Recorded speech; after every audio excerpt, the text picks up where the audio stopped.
In this week's episode of the Smokeycast, we talk about BamBam and Jobbie, who were rescued by Susie. They're Spanish Mastiffs from abroad. Listener discretion is advised, as some people may find part of BamBam's story distressing.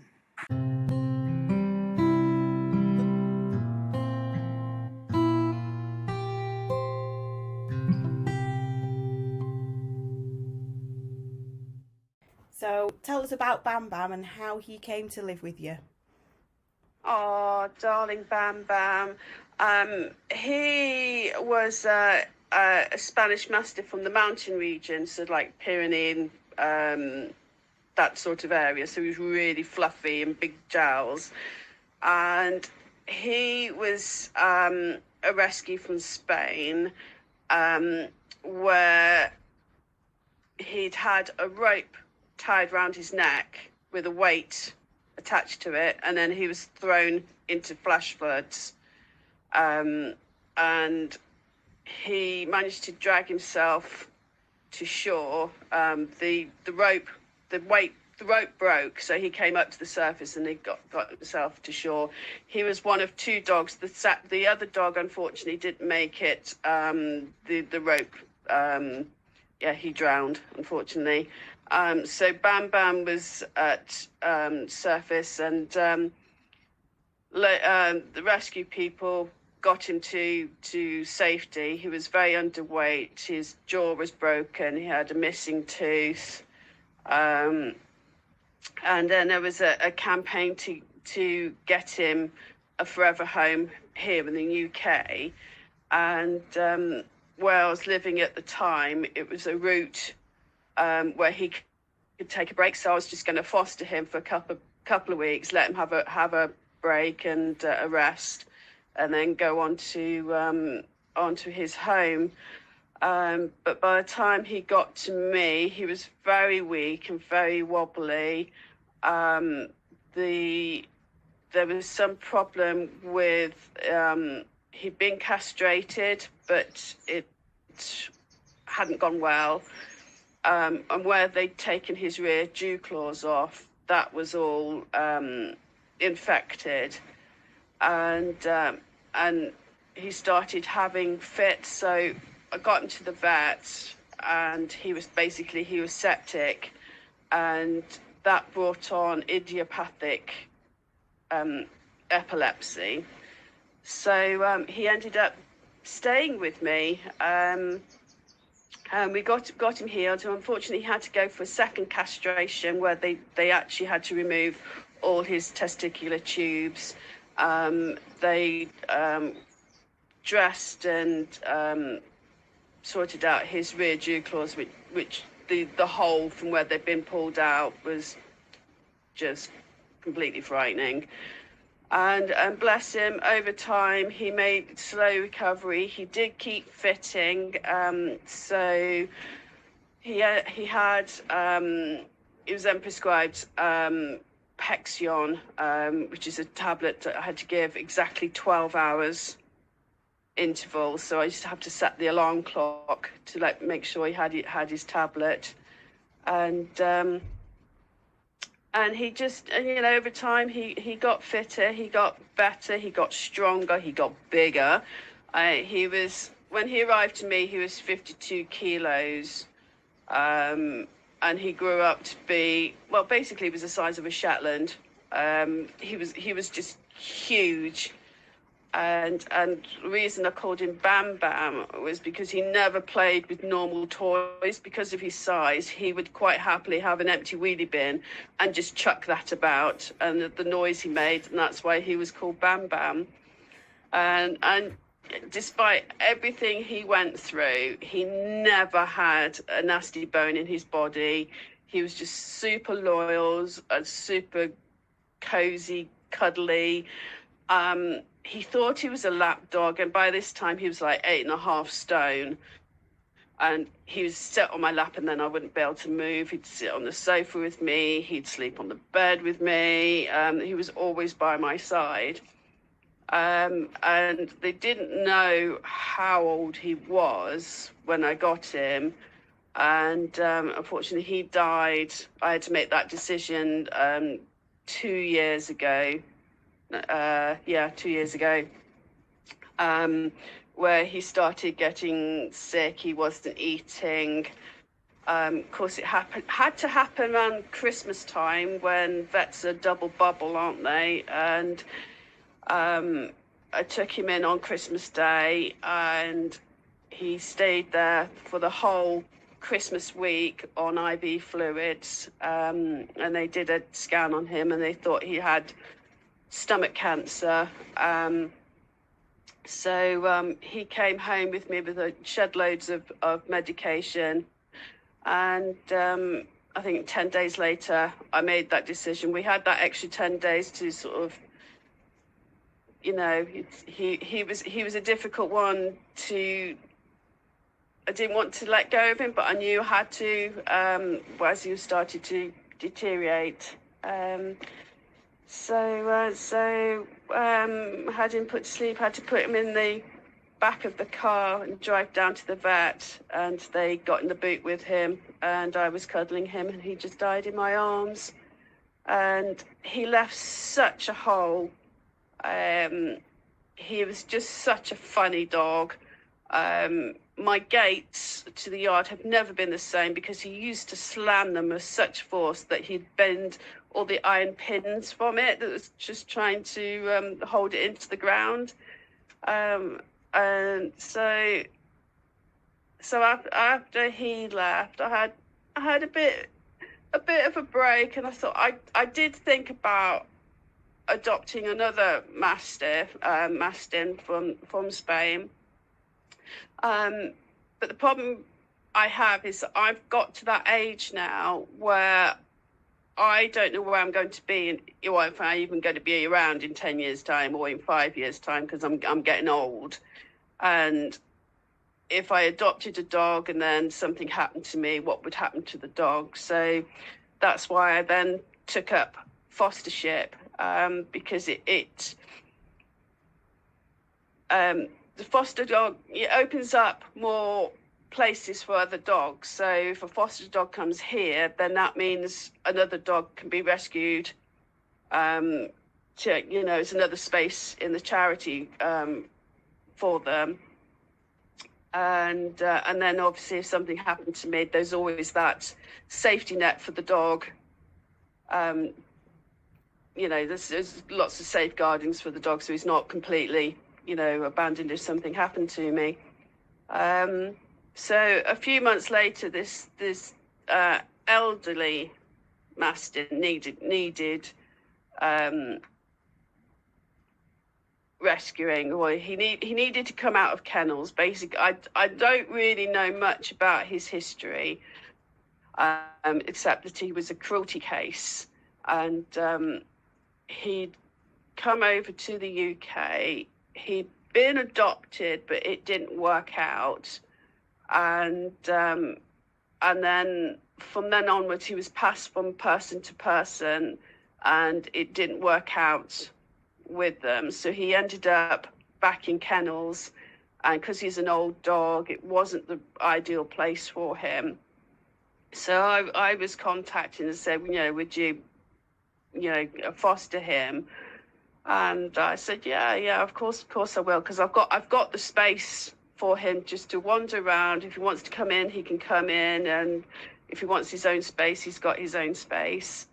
And so I drove down to Kent to pick him up, and the poor love, he'd barked so much in the kennels that he'd lost his voice, and he was terribly car sick and really quite stressed about being in the car. And we had like a 3-hour journey, so I was just trying to take it steady, giving him soothing noises, and eventually he fell asleep on the back seat. Brought him home, came to the yard, and he just settled. And my responsibility of being a foster is then hoping to find someone to adopt him and give him a forever home. And some people inquired about him because he was an elderly dog, and they thought, oh, maybe he's a couch potato. But he's not. He's actually really quite active. So that wasn't ideal. And then someone contacted and they said, you know, it would have been the perfect home, except the place, the garden wasn't fenced. It backed onto moorland and things, but it wouldn't have been safe for him not having secure fencing, because if he'd wandered off, you know, and something happened to him or he'd done something to somebody else, you know, it would have left him in danger. And those who actually came to see him, he's growled at them, and because of his size, it's actually quite formidable when he does that. And looking back, I think because he's a cruelty case, he's got so many issues. Smells. You can't wear hairspray, perfume. Someone who comes near him with a cigarette, he instantly goes all quite snarly. He is terrified. I mean, you know, dogs are scared of storms or fireworks. This dog is absolutely terrified of the rain, and he just goes into complete meltdown, to the point where we've made a den for him so he can go in there and make himself feel safe. And because of all his quirks, the charity said, well, just think he could just stay with you on a permanent fostership. So we had to think about it and said, yeah, because he's so relaxed here. As I say, just turn around, he's asleep there. He's quite happy. And he's actually, once he's let all his guard down, he's actually a very soppy dog. You know, he'll get on the sofa and have cuddles and things. We just got to be aware of that. You know, sometimes he just wants his own space, so we just have to leave him, because he can be quite grumpy. But he doesn't growl at us anymore, because we know to give him his space. And I know if he just gets a little bit like this, you just say, right, okay, leave him to it. Then he snaps out of it and he comes over and has the cuddle. So, yeah, I've never had a dog that's had so many issues before, but he's actually quite a happy dog now. He's learnt to play. I've only had him a few months and he's learning to play, and again, the loyalty from the Mastin trait, you know, he's by my side the whole time. And so that, yeah, and so that's me fostering him. What kind of support? Quite a bit. No, it's great. What kind of support do you get from the rescue? Because you said he is a permanent foster. What kind of things do they offer in support? They offer his veterinary fees. I feed him. I pay for his food and his bedding and things. But veterinary fees they take care of, mainly because he is an old dog, and you know, vet fees tend to go up. I mean, BamBam, when he fell ill before he went to sleep, that racked up a bill of nearly £7,000. So the charity very, very kindly saying, yeah, they'll take care of his veterinary fees. Touching wood, it's not been too bad, although he really cannot stand having his claws clipped, and because he's a Mastin, he still has his rear dew claws, which desperately need clipping, and I've tried it, and he's absolutely beside himself. So he has to go to the vet to be sedated to have his claws done.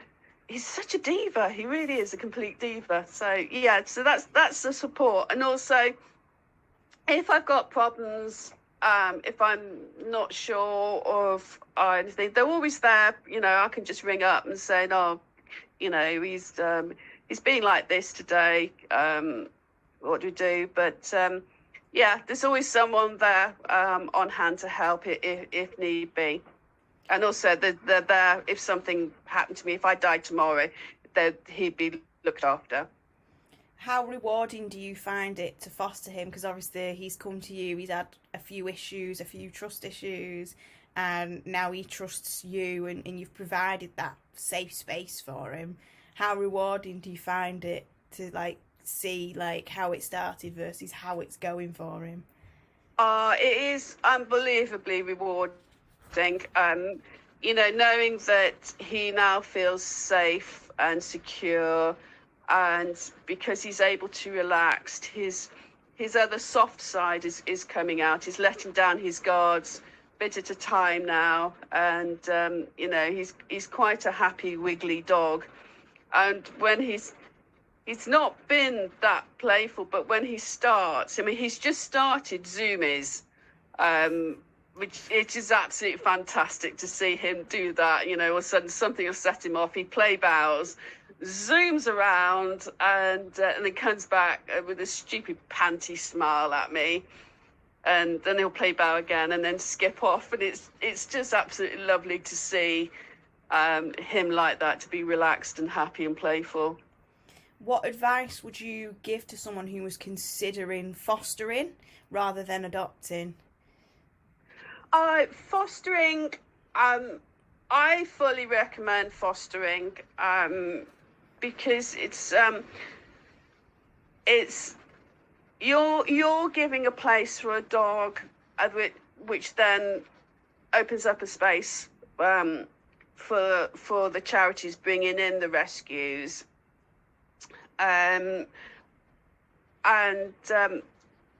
It's just so rewarding, and fostering is great if you're able to let go of them at the end of the period that they're with you.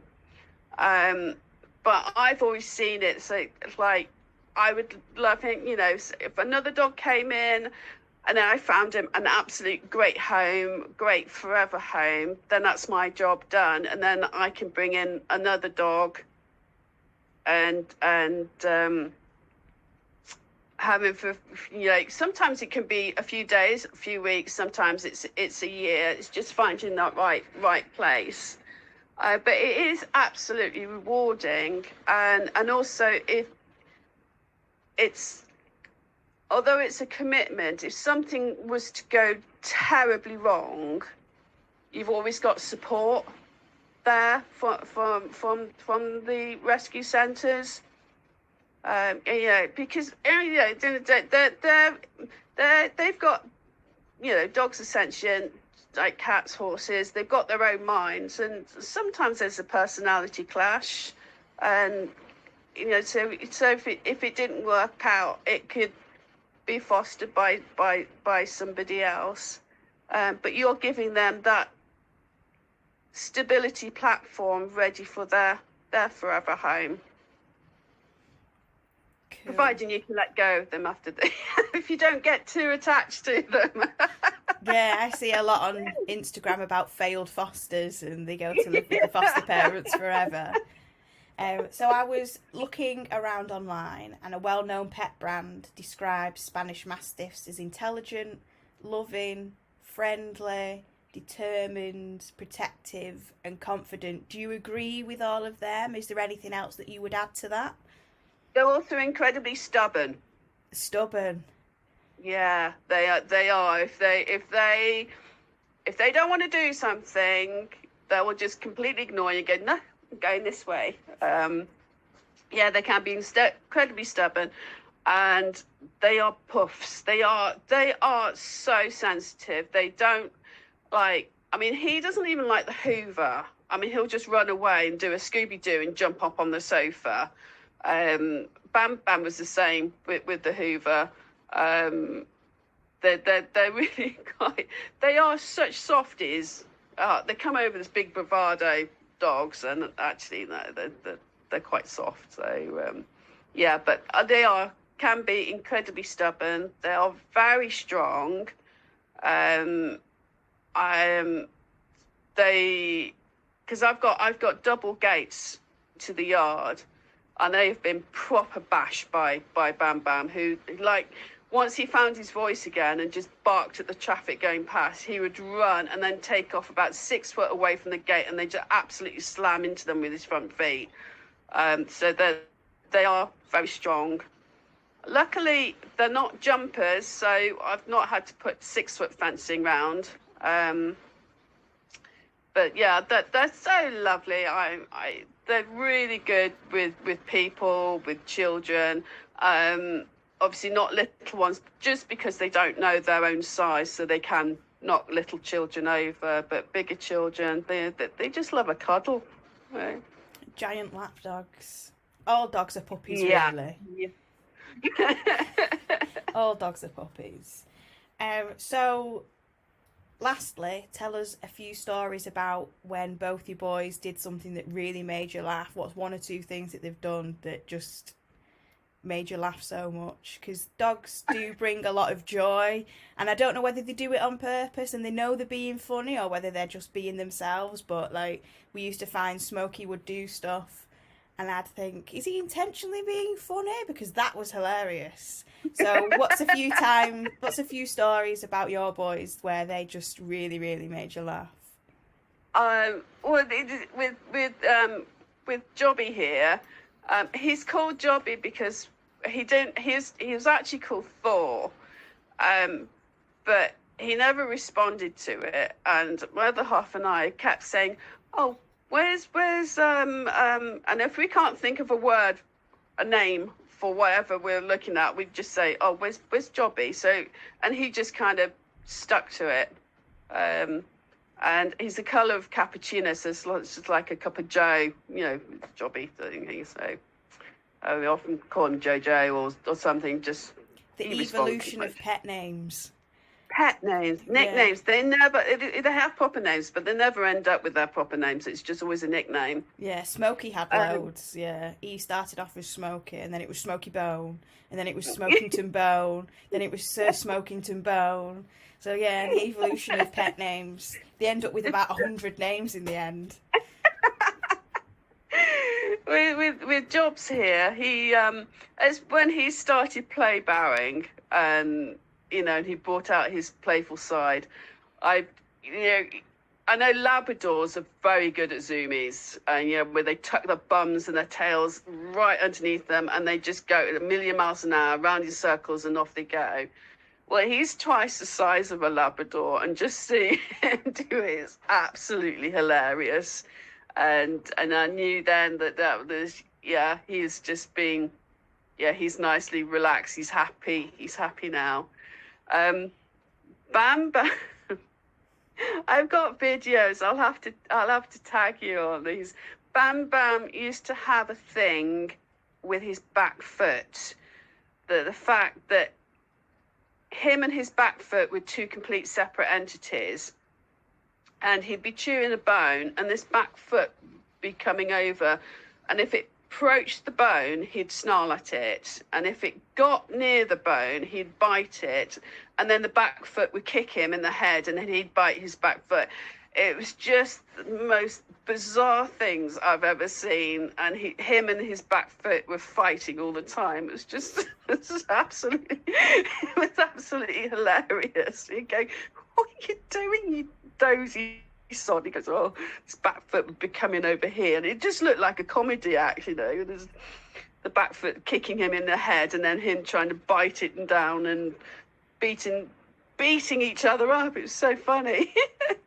Do you think that both your boys have taught you something in the time that they've been with you?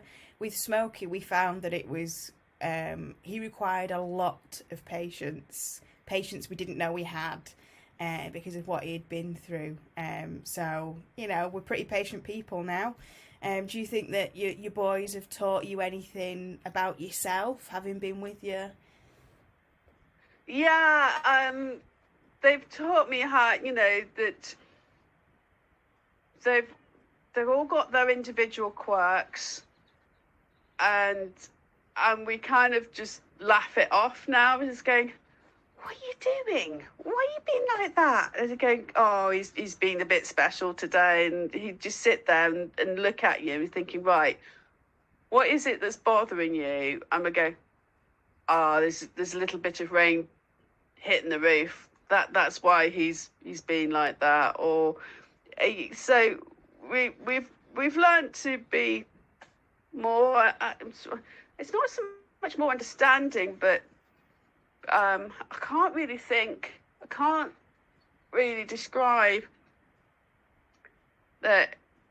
It's like we have a madhouse. You think, oh yeah, Jobbie's having one of his things. You go, oh okay, then it's fine. He's just doing a Jobbie thing. So, or with BamBam again. Oh, where's the wheelie bins gone? Oh, he's had them again, hasn't he?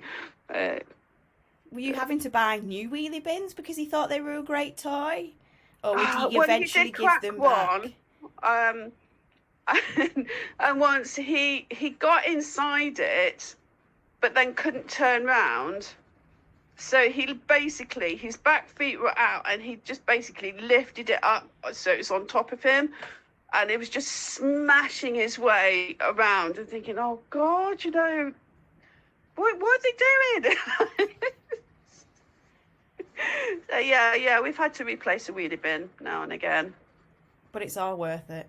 It's all worth it, yeah. And I've got cats as well, and it's really lovely when the cats go and headbutt them, and they go, yeah, they do kissy kiss, which is really sweet to see. Oh, good stuff. Well, thank you very much for joining me and for telling us about fostering. I think it's been really interesting. Thank you. Thank you for taking the time.